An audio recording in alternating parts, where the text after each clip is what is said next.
Hello, Everpony. Prince Alagona of Aquilonia here, and um, I didn't actually announce it this year like I should have, like I did last time.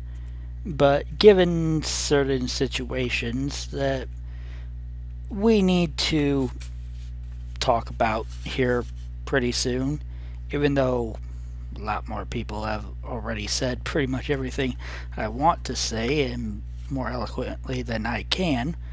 I kind of figured, eh, maybe y'all don't really want to deal with us Chicago area bronies right now. But in case you did, I apologize. And yeah, I've been at C2E2 this weekend.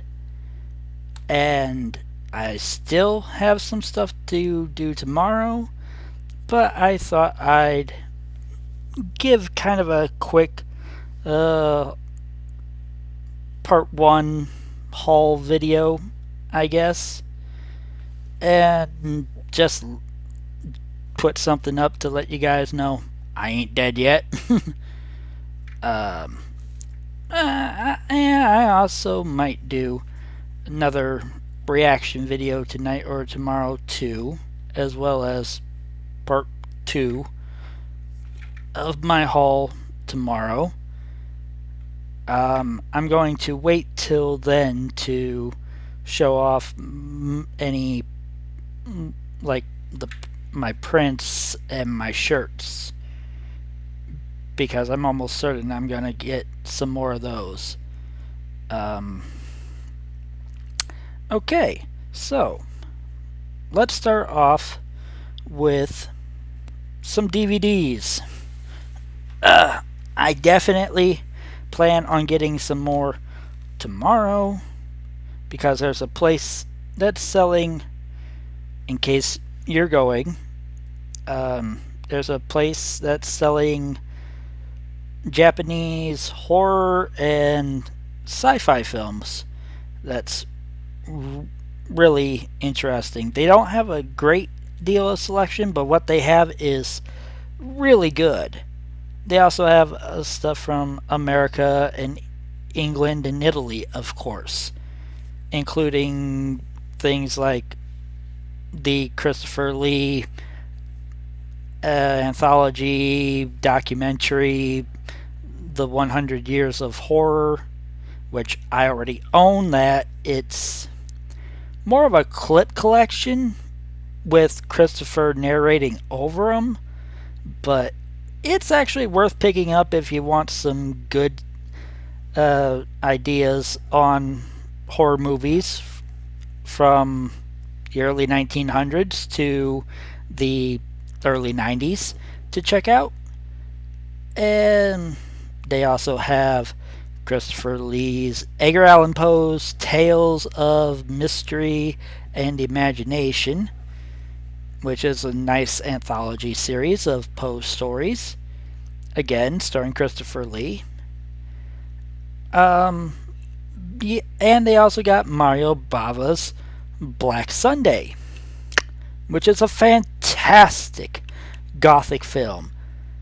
And if you're only familiar with Bava because of his later period giallo films, you really need to check Black Sunday out because it's one of the finest tales of witchcraft and sorcery and medieval madness ever committed to celluloid. That said, there's also quite a number of, well, not quite a number, there's three big anime vendors there this year. One of them being Funimation, of course. I think they've been doing it every year since the last time I went. There's also Anime Depot and another place that I can't remember the name of, but it's near the food court. They all have very similar selection Funimation, of course, only has their in-house stuff, while the other two have stuff from Aniplex and Sentai Filmworks and other studios and dubbers. But each one also does have enough of a different selection to make each worth checking out. Now, from Anime Depot, I got something I've been wanting to get for a long time because it's one of my favorite manga, Princess Knight, collections 1 and 2. Yay, yay, yay. If you've never read or seen Princess Knight, okay, you know Revolutionary Girl Utena, right? You know Rose of Versailles, right? It's kind of the same idea as that. A strong female character, in this case, a princess, disguised as a boy performing chivalrous deeds. Lots of swordplay. Granted, the animation's from the late 60s or early 70s, so it's 3-strip and it's really rough. But it pretty faithfully recreates Osamu Tezuka's always amazing, always beautiful and unique artwork. And yeah, some of the best modern manga would not exist without it. It's also arguably one of the first forays in manga and anime into the whole idea of gender identity, which is also dealt with in such works as, say, Ranma One Half. As you can expect, it doesn't really do the concept full justice, but the manga was written in the 1950s. The show came out in the early 70s. At the time, any comic dealing with gender identity, especially in Japan, was pretty much unheard of. So, at least respect it for its historical significance in opening up the topic, even if it's, by modern standards, a little bit sketchy. Now back to my horror place. I got Tales of Terror from Tokyo and all over Japan, and Scary True Stories, 10 haunting tales from the Japanese underground. These are both by Norio Saruta, who also did Ringu Zero, and this one, Tales of Terror, also has involvement from Takashi Shimizu, who did Ju-On, and as the title suggests, they are short horror films. They're both anthology series based on urban legends and true paranormal events from from about the 70s to the early 90s in Japanese history. So, if you're into anthology horror or you're into true horror, both of those are worth checking out.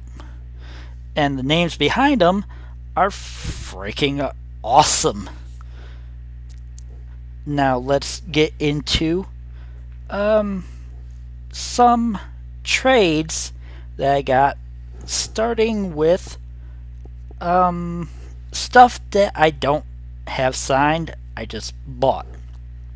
So for that we got Hatsune Miku Future Delivery Volume 2 which wraps up the story of the song.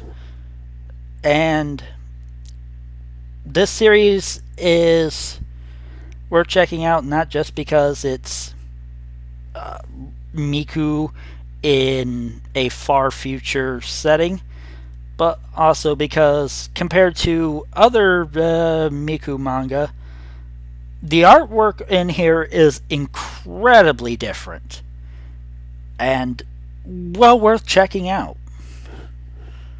Um,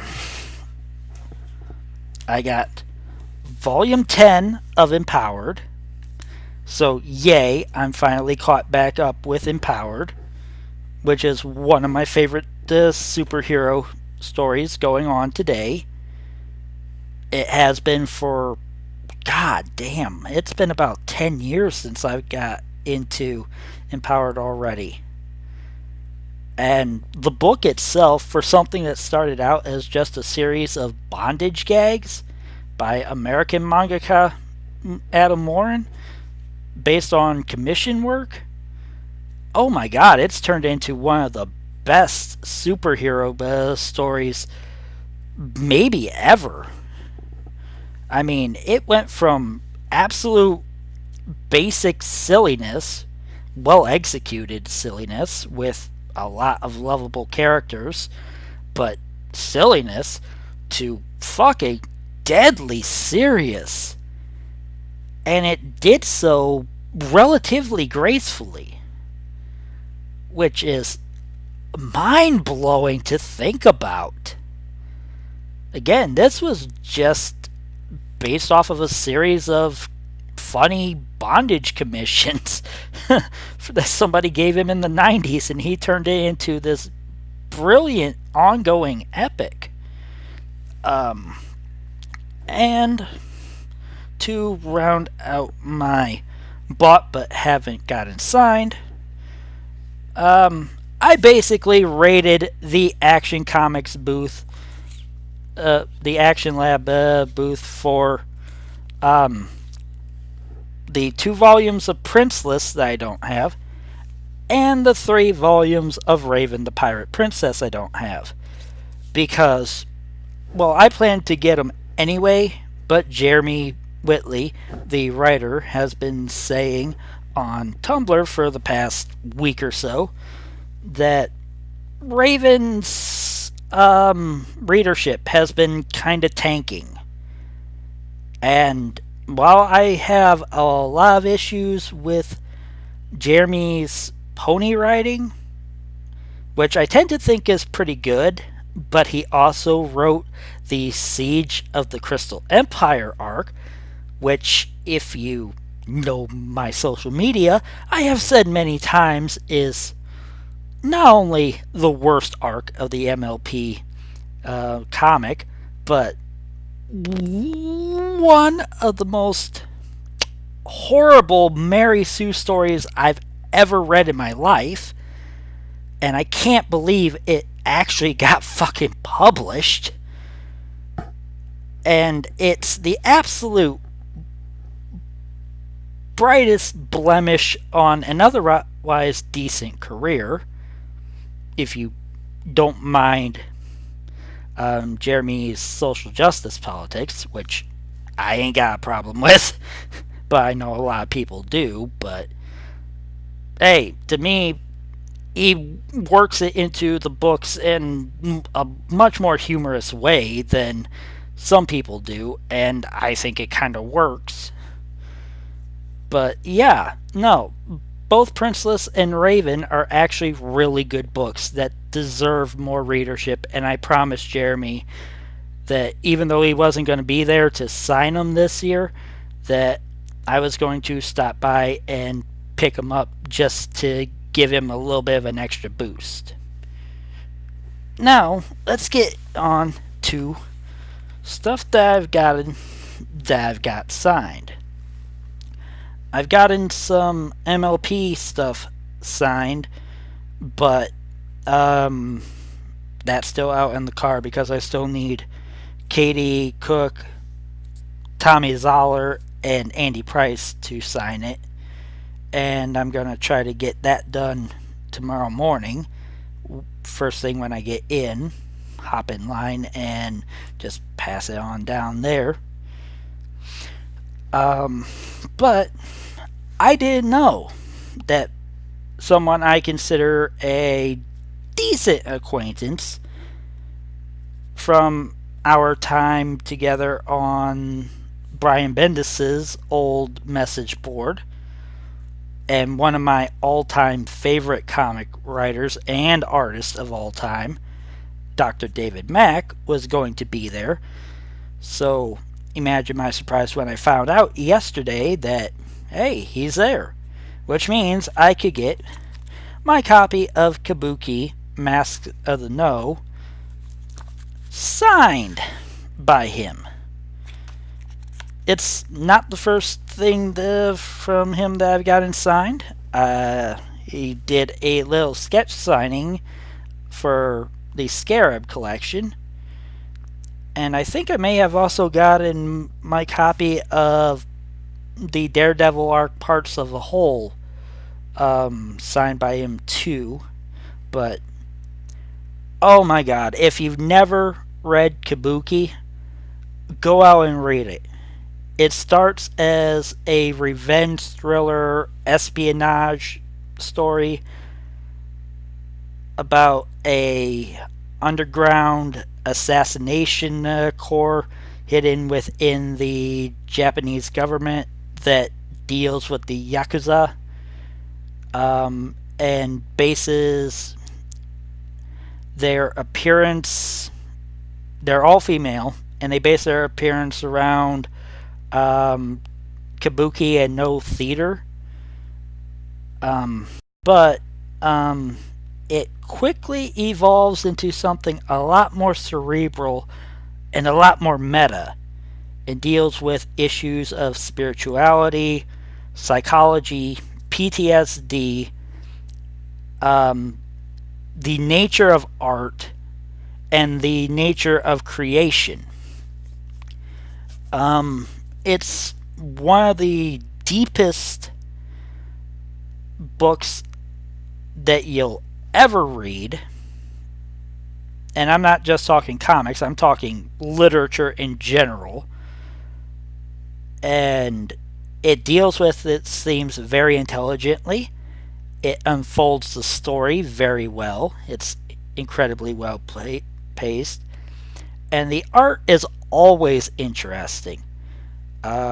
It starts as, again, kind of American manga in those early chapters, and then evolves into this watercolor-based collage style that is really weird. And you get a lot of things like kooky crap in the background and panel layouts that are also part of the inner narration that force you to turn the page to actually read what the fuck is going on. And it gets really experimental. And I love it. It's one of my favorite things ever. Now, this collection, Masks of the No, deals with individual stories for each of our female assassins. And each one is written and drawn by a different writer and artist, but they all have David's approval, and they're all canon. And it establishes the friendship between Scarab and Tiger Lily, which is borderline lesbian, and I love it. And just in general, it helps flesh out the lesser characters in the book in a way that they don't really get in the main series. And I think I've gushed on about that one enough. What else? Okay, so Franco, the writer for the Tiny Titans book with Art Baltazar on art, um, and MLP alternate cover artist Sarah Richards uh, created this, which, as you can see, I got signed by both of them. Hopefully you can see that. This is The Ghost, the Owl. It is a story about an owl guiding the ghost of a young girl through the forest and into the afterlife. And this hardcover version is a con exclusive, and it was only $10, and I was like, yeah, I kind of have to get that. Let's see here. Sunbros Studios is a studio that I've not heard of yet. I got this as an extra for something that I will be showing you in just a second. This is Apocalypse Man. It's a survival story of sorts. I actually haven't flipped through it yet, so I can't really say too much about it. But, you know what? I'll save this and jump straight to it. What this is partnered with is this. Then It Was Dark, which is an anthology of true horror stories written and drawn by a wide variety of creators about experiences with the paranormal and supernatural that they had growing up. Let's see if I can find the actual page it's on. The last story is by Dirk Manning of Nightmare World fame, and he signed his story for me. But just in general, this seems like a book that you should check out if you can. They also have a second one that I plan to pick up tomorrow called Built on Strange Grounds, which I think is another anthology of true horror stories. This time I think involving a haunted house theme, but I will verify that for you tomorrow. As you can see, it's a thick book with a lot of different creators and a lot of different stories. Most of them are about 5 pages long, so they're not that long at all. And yeah, I've been on this true horror kick for a while now, and I think I've stated before that I eventually want to turn it into a series for the channel. But as with everything, it's just finding the motivation to actually do it. Ugh, I know. I know. I'm a lazy sack of shit. I know. I'm sorry. Trust me. Speaking of Dirk, okay, so this is his new collection for his Nightmare World anthology. This one is Love Stories to Die For. Wait, romantic horror stories. Yeah, I know. Just the premise alone was enough to catch my attention. And I was like, okay, Dirk, you got me. Let me see what this is about. I think I might end up doing an actual review of this if it turns out to be good enough, just because, again, that premise is so interesting. You gotta love romantic horror because...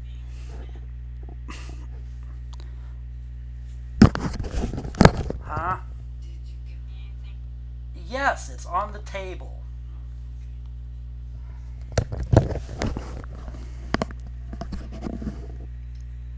Go! I'm in the middle of something. Go! Sorry about that. I got interrupted by my grandma because I picked her up something for dinner and she wanted to know where it was. Okay. Anyways, the last thing I got, well, no, actually, second to last thing I got signed so far this year is Volume 2 of the Josie and the Pussycats. I got it signed by the co-writer. What's his name? Cameron Diordio. Seems like a nice chap. Anyways, if you haven't actually picked up the Josie and the Pussycats comic, do so. It's one of the funniest books on the market right now. Oh my god, the meta humor in it is, and the fourth wall breaks, and it's like Pinkie Pie drew a rock and roll comic, and it's so fucking good. I love it. I laugh every single issue. It's that good. Just go out there and get it. Anyways, on to the last of my signings. So, George Cooney, not to be confused with George Clooney, is a name you might not be familiar with, but he is the writer and artist behind the fantastic spy comic Valentine. He's got a new comic out called The Tommy Gun Dolls.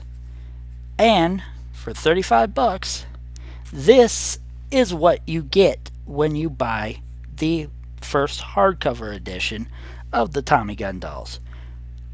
You get a bag, you get stickers and bookmarks, which I'm actually not going to show you, but you get the very large coffee table size hardcover, and you get a sketch of one of the main girls, whichever one you choose. Now, as for the actual story itself, I'll just read you the back blurb, because I think that'll be enough to get you interested. Burlesque with a bang. A cross-dressing, gin-soaked grifter leads a gang of bawdry burlesque girls to avenge their friend's murder in Prohibition-era San Francisco, knocking off mob-owned speakeasies for clues in this sordid tale of tragic romance. From the city's seedy underworld of seductive speakeasies to the bootlegging empire that rules the backstreets, up to the Nob Hill mansions of society's elite, pleasure is a sin and desperate desires are driven by temptation and corruption from the unlikeliest suspects. Yes, give me machine gun toting mobster burlesque dancers. That sounds like the coolest fucking idea ever. Oh yes, give me burlesque noir. Give me hard-boiled strippers. Doesn't that just sound... If it doesn't sound like the best idea ever, it probably sounds like the worst idea ever. But either way, it's an idea so compelling that you almost have to read it, right? Right? I'm not the crazy one here, am I? Okay, so that's my main haul. But I got a little something extra. Have you ever been... How do I want to put this? I'm not being completely serious when I say this, but have you ever been jumped by a Hare Krishna? Yeah. Basically what happened was a little bit before I left today, I was just wandering around, well, I wouldn't say wasting some time. There's a booth that sells Kirito from Sword Art Online's jacket, and I wanted to ask him what the hell the price on it is, and if they have it in, well, if you watch Sword Art Online, you know that jacket's designed for a character based on a dude that's really slim. And my short, stocky frame probably ain't gonna look that good on it if I wear it in the actual size it's supposed to be. So I want to see if they got it in either an XL or a 2XL. Probably not. XL maybe. But even the XL I'd be a little bit concerned on if it would be too tight. But I won't know until I ask. So I went looking for it, and I lost the damn thing. And I tried looking for it for an hour because I know the rough location of where it is, and I can't find it. And I know they didn't just up and leave. It's just me being a dumbass. But along the way, I got stopped by a Hare Krishna who saw me wearing the hoodie that I got at the very first C2E2. Now, I didn't know what was up at first. He just kind of stopped me, asked about the hoodie because he hadn't seen it before, and asked where I was from. And I mentioned Indiana, and as he said, there's a lot of Indiana folks coming here. Well, yeah, because we don't get that many Comic Cons, especially ones this frickin' big. And most of us live within the actual distance of the South Shore line, which runs from South Bend to Millennium Station. So, yeah, it's our main thing for geek culture in the area, just as it is for people living in Chicago proper. But yeah, no. So, anyways, he starts talking and he starts handing me a bunch of fucking books. And he said, for a donation of $25 or whatever I felt like willing to give, he'd give me all of them. Now, keep in mind, this right here, the Bhagavad Gita as it is, in hardcover is worth probably around $30 or $40. I got all of this for $30. Now, granted, the Science of Self-Realization I already own. Easy Journey to Other Planets just sounds kind of ridiculous.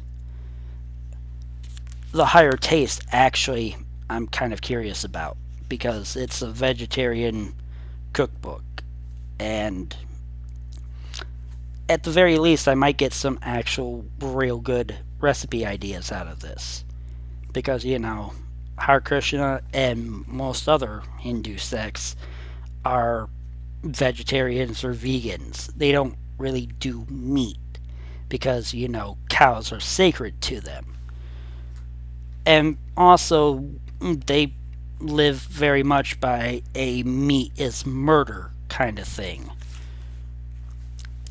And then there's also the perfection of yoga.